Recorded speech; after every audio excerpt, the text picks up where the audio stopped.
It was a stormy night, the kind where rain hammers against the windows like a relentless drumbeat, and the darkness feels heavier than usual. Peter, a cab driver known for taking the late-night shifts no one else wanted, was out on the streets, navigating the slick roads of the city. His yellow cab was a beacon of light cutting through the haze, the only thing moving in an otherwise eerily quiet neighborhood. The radio crackled with static as Peter hummed to himself, trying to ward off the creeping sense of unease that often accompanied nights like this. Just as he turned onto an empty street, a figure appeared out of the rain, standing under a dim streetlight, hand raised. Peter slowed down, squinting through the windshield. The passenger was cloaked in a long black coat, with a hood pulled low over their face. Something about the silhouette made Peter hesitate for a split second before he unlocked the doors. The passenger slid into the back seat without a word, their movements smooth and deliberate.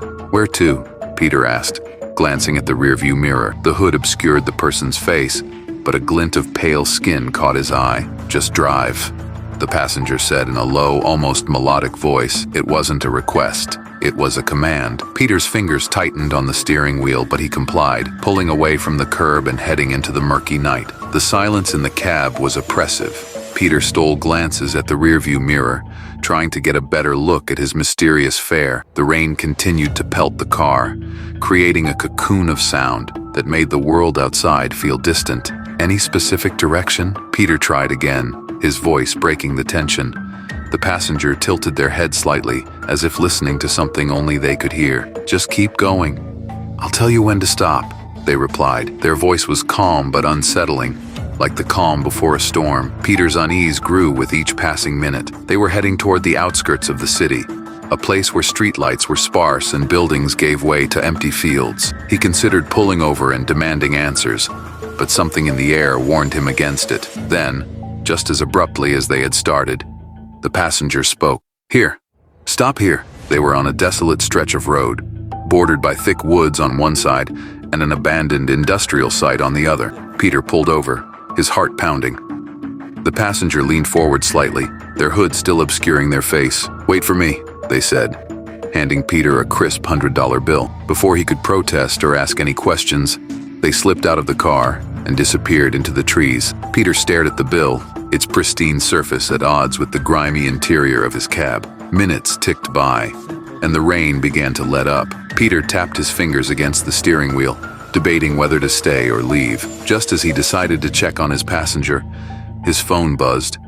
It was a message. "Thank you for waiting. I'll be back shortly." Peter's blood ran cold. He hadn't given the passenger his number. Panic set in, and he stepped out of the car, the cool night air doing little to calm his nerves. He called out into the darkness, but there was no response. The woods seemed to swallow his voice. As he turned back toward the cab, he froze. The backseat door was open, and on the seat lay a small, leather-bound notebook. It hadn't been there before. Cautiously, Peter picked it up. The cover was unmarked, but when he opened it, his breath caught. Inside were names, dates, and locations, all meticulously handwritten. Some of the names he recognized. They belonged to people who had gone missing in the city over the past few years. A sense of dread washed over him as he flipped through the pages. Near the end of the notebook was today's date, followed by his own name. He dropped the book as if it had burned him, his mind racing. The sound of a twig snapping behind him made him whirl around, but there was no one there. Peter didn't wait to find out what was happening. He jumped into his cab and sped off,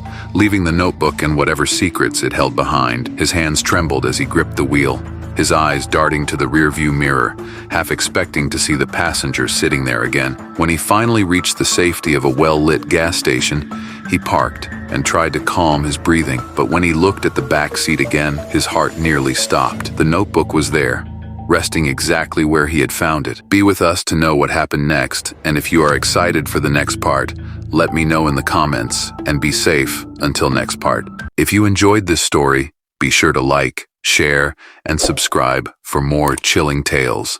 And don't forget to comment below with your thoughts.